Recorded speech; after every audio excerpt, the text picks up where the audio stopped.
Fish in a Tree by Linda Mullally Hunt. Chapter 23. Words That Breathe. Monday is vocabulary day, when Mr. Daniels goes over the new words for the week. As far as reading lessons go, this isn't so bad.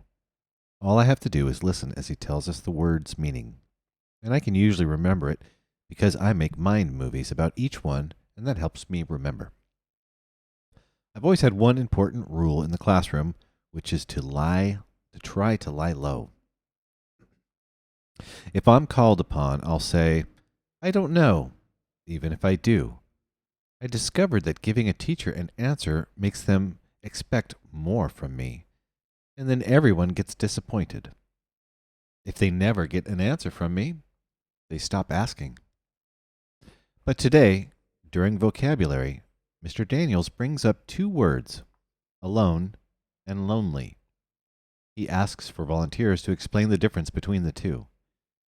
It's like my arm doesn't belong to me when it goes up. Mr. Daniels stops mid-sentence and looks at me. Yes, Allie? What have I done? I try to figure out what I should say. Maybe ask to go get a drink? But the thing is that something deep inside me really does want to answer. Because I'm an expert on these two words. I know what they mean and how they feel. Especially after that butterfly party. Mr. Daniels' eyes are wide, and they are waiting for me. Allie? He says. It's okay now. Take your time. And it's like he can see right into my guts. Knows how sad I am. Like he's handing me a flashlight in a dark room. I lock eyes with Mr. Daniels, and I forget anyone else is even there, and I say, well, alone is a way to be. It's being by yourself with no one else around. And it can be good or bad. It can be a choice. When my mom and brother are both working, I'm alone, but I don't mind. I swallow hard, shift in my seat. But being lonely is never a choice. It's not about who is with you or not. You can feel lonely when you're alone, but the worst kind of lonely is when you're in a room full of people, but you're still alone. Or you feel like you are anyway. I look at Mr. Daniels. He has his hands stuffed in his pockets, and his face looks sad. I try to remember what I just said, but speaking in class has made me so nervous that my mind is doing its Etch-a-Sketch thing. Unable to play my words back. What did I say? Why does he look like that? Staying quiet and having people think you're stupid is better than talking and having people know for sure. Mr. Daniels says my name. Huh? No one laughs. Not even Shay or Jessica. Well, he says, if I had to give a trophy out for the best answer of the year, I'd give it to you for that. He throws his hands up as if to celebrate. That was, well, excellent. I stare at my desk, wondering why would he say that. Allie? I look up. Thanks, I say, feeling like I have to move. Leave. Why is he acting like I won the Brain Olympics because I answered a question? Can I please go to the bathroom now? Mr. Daniels seems confused. Yeah, sure, Allie, go ahead. When I stand, she squints at me and shakes her head. He doesn't even have to say anything, and my brain plays all the things she would say. Even when I do something right, I feel like I've done something wrong. If I were a coin, I'd be a wooden nickel. Chapter 24.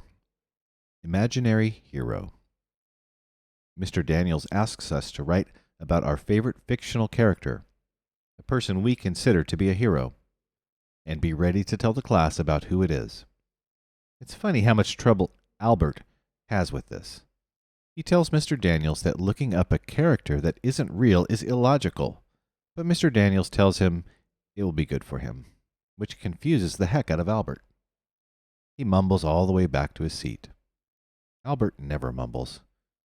He either talks or he doesn't. Oliver is in his seat, listing the names of every superhero I've ever heard of. Superman, Captain America, Batman. He looks upset when he turns to Suki nearby. Is Robin a superhero? I mean, his outfit isn't scary at all. And he has no special powers. But Batman doesn't really either. But at least Batman can drive the Batmobile and fly the Batplane. Robin just rides along. I don't think I'd want to just ride along. What do you think? Suki opens her mouth, but no sound comes out.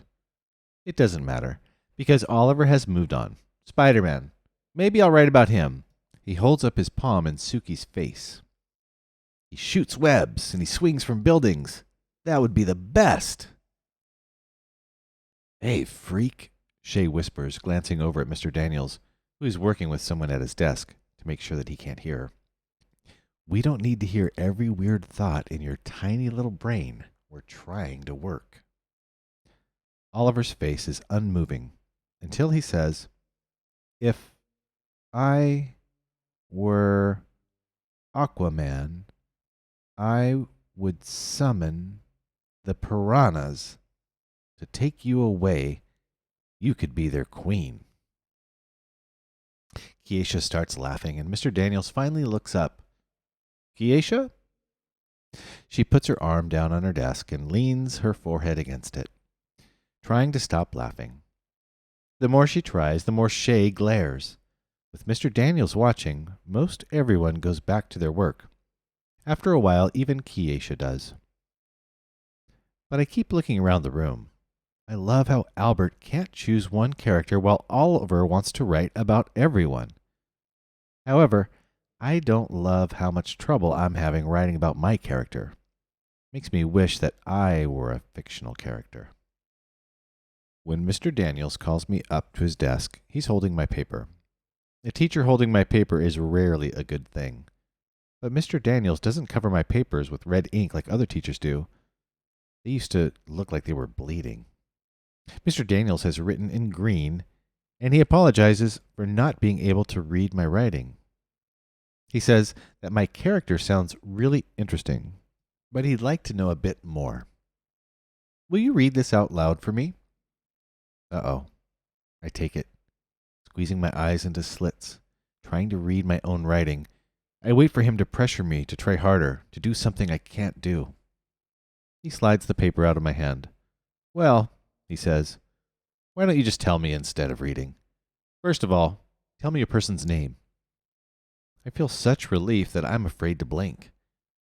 I hate this pressure. But this time, I've been saved. I keep my voice down so no one can hear. It's Roy G. Biv. Oh, wait, he says. Like the colors of the color spectrum? I nod. He stares. Before he can tell me that I've messed up the directions, I say, You said fictional, and I figured you meant a character like Alice from Alice in Wonderland, but Roy isn't real, and there isn't any other characters that mean as much to me as him. I love the colors, and I use them in my art, and art is about the only thing. I stop before I confess to feeling like a failure at everything else. That's clever, Allie, he tells me. I actually like that you chose someone who isn't a book character exactly. You think out of the box. I see a mind movie of me standing outside a huge glass box. Everyone else is inside it, together. Do you know what it means to think outside the box? He asks. I shake my head. It means you're a creative thinker. You think differently than other people. Great. Just once, I want to be told I'm like everyone else. It's a good thing to be an out-of-the-box thinker. People like that are world changers. Wait. His face doesn't look like this is a bad thing. Is that like setting the world on fire? I ask, smiling a bit. Exactly that, he nods. Then he stares at me long enough for me to wonder what he's thinking about before sending me back to my seat. The next day, when it's time to tell the class who my character is, I begin asking everyone what their favorite color is. It's fun. I think this part of being a teacher would be cool. I'd rather eat crayons than do the rest, though. I take out a color wheel that I made at home. It's a white cardboard that I've broken into 7 pie-shaped pieces. I figured out that each angle has to be about 51 degrees to have 7 equal pie pieces. I used Travis's protractor to draw the lines exactly. Then I colored each piece with a different Roy G. Biv color, and I made them really dark. What color do you get if you mix all the colors together? I ask. Most kids guess dark colors. My favorite color is white, I say, because it's a mixture of all the colors. Albert nods a little.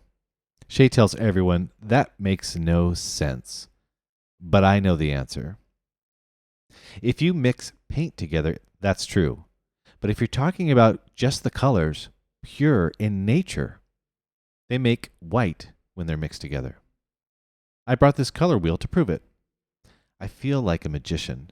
I show them the wheel with all its colors, and then I stick a paper clip that I've unbent through the hole in the center and spin the wheel.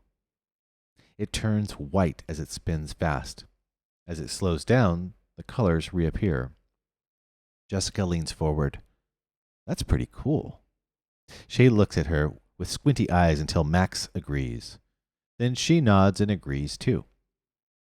Are you going to give that away? Oliver asks. I hesitate. I wasn't going to. I look down at it. But I guess I could. You like that? Huh, Oliver? Mr. Daniels asks. I'd give it to my bus driver.